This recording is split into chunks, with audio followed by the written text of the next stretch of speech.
Hello, everyone. This is Richard C. Wilson with the Family Office Club, and today we're doing a member spotlight interview with Leonard Way from the Beach Company. Welcome, Leonard. Thank you, Richard. It's a pleasure joining you today. Sure, appreciate you being here.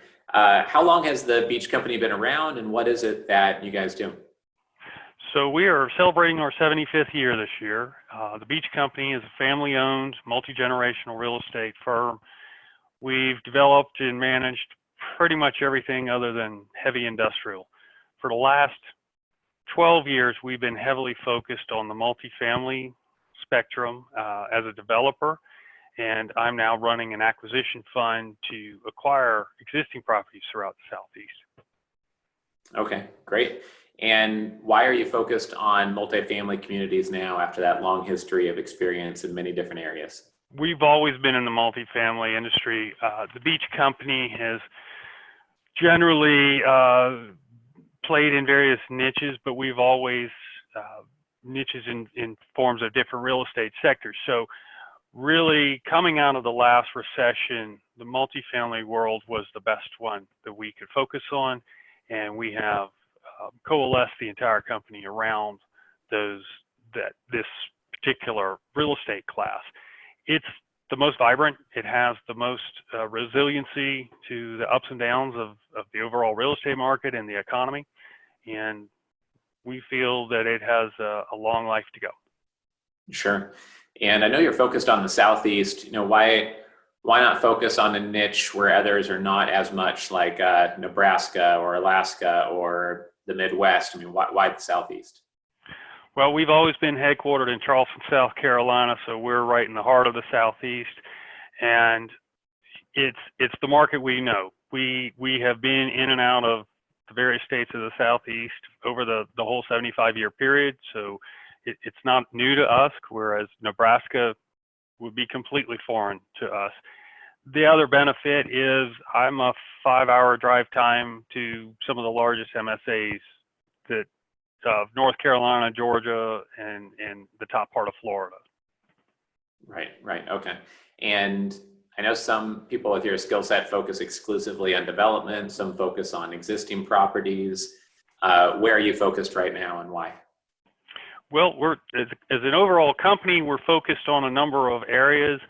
I run the Beach Real Estate Funds, so we are a distinct subset of the Beach Company. We're focused solely on acquiring existing multifamily properties. Okay.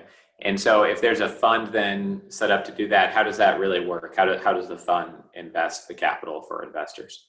And the first part is we got to go find the property. So we're finding properties that show a clear ability to create value, be it through renovating units to achieve a higher rental rate, be it properly managed, what it might be a mismanaged opportunity. It might be that we add more units by building on excess land. Right. Makes sense. So I think one thing that's unique about Beach Company, I remember on our first phone call, I was in New York when I took that, with you maybe 6 to 9 months ago. And, you've been around for 75 years. Most real estate firms have been around for 7 years, or 17 years sounds like a lot for most. But you've actually been with Beach Company for more than 17 years. You've been there for over 20 years, I know. So during that time, I'm sure you've had multiple joint venture partners. You've had debt providers conduct due diligence on properties with you and do the underwriting with you. You've had investors come in and been at the table with both institutional and as well as high net worth private investors, I'm guessing. So in the due diligence area, based on all that experience, what's the question that investors are almost never asking and they really should be asking you when it comes to conducting due diligence on a multifamily fund or a real estate fund in general, that you could kind of shine a light on, given the length of track record of your firm and then the number of years you've been with the firm? I think it's kind of a unique perspective to get your insight on due diligence, like in a question that investors should be asking. Well, I appreciate that. That's a great question, Richard. In fact, I'll be celebrating my 22nd year with the company this coming October. Cool. The question the typical questions from your investors are always, well, what has the company done? What is your track record? Show us your latest projects. You know, they want to meet the CEO, press the flesh. The question that they rarely ask, and I think is most important, I think it's most important, particularly for a fund like ours where we have the discretion to go buy the property.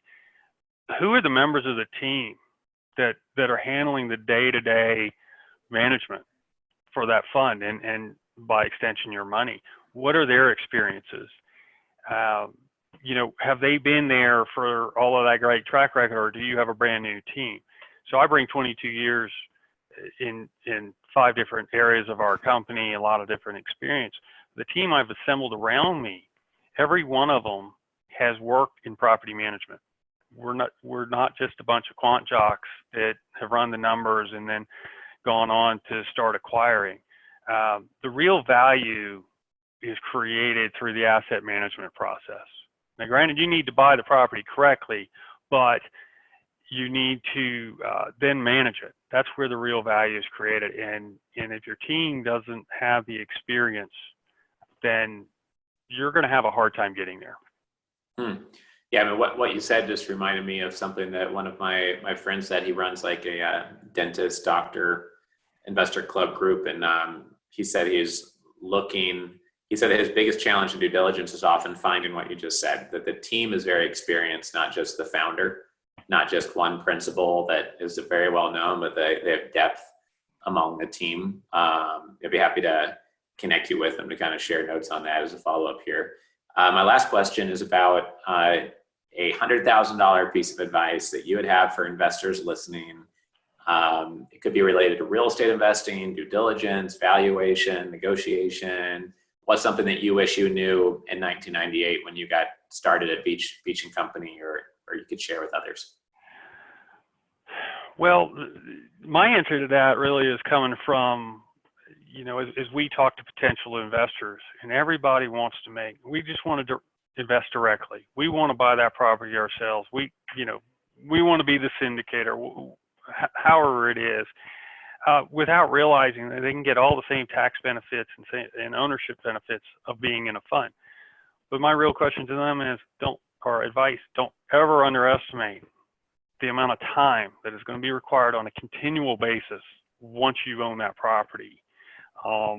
It's absolutely continual. You need to be talking to that property management team every week, if not daily at times. You're going to be interacting with the contractors. Every little bit takes time, takes energy, and then throw real estate cycles or a pandemic in the mix, and what do?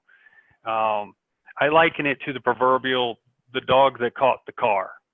Now what's he do? and so from that aspect, never underestimate the need for experience in both the team and the sponsor, or if you're going to try and do it yourself, what you're going to need to get there. Sure. And maybe we can cover it in a different interview sometime, but I think the tax benefits being in a fund versus direct, and, can you still get some of that bonus depreciation up front or cost segregation? Get it all. Okay. There's a lot of confusion around taxes in general, especially real estate related taxation, and almost every private investor I know needs help or needs insight on that. So I'm glad you brought that up. I didn't know you were going to, but I think that's something that investors aren't aware of. I think sometimes they think that the only way to get that is by buying it themselves. Maybe if a sponsor is informed, they can get it through a sponsor, but through a fund, I think they're just uninformed a lot of the time about, how to navigate that, or if it's even an option to make a tax efficient investment that way. So that's great. Well, again, great, another due diligence question for any investor. What are you doing to maximize, I don't want to use the word shelter, but minimize taxes, minimize that tax burden as much as you can. And that is something that we have really strived to do. I've got examples in our pitch deck for people to read through, the benefits there. But quite frankly, as a partnership, everything that we generate for the property flows straight through to the investors, no different than if they had bought it themselves. Sure. And I guess after 75 years, you've learned taxes matter for your organization as well as investors, obviously. So that's front and center, I'm sure, with a lot of how you guys structure deals. And be happy to have you as a guest on our commercialrealestate.com platform. We're doing 100 tax interviews on how to be more tax efficient. Thinking that, the people who want to hear that type of stuff are probably people that have enough income that they care about taxes. And maybe we should have you on there as a guest expert sometime. So thank you for your time here today. What's the best way for someone to get in touch with you, Leonard? If they have questions, they want to share due diligence notes or learn more about the Beach Company? Multiple ways. You can always call me directly, email me. We're on LinkedIn. We have a web presence at www.beachrealestatefunds.com or at thebeachcompany.com. Okay, great. And was that Beach Real Estate Fund or funds.com? Funds with an S. Funds with an S. Okay, great. Well, thank you for being here today, and look forward to having you on again, maybe at one of our virtual summits or for a tax interview. Take care. I'd welcome the opportunity. Thank you very much.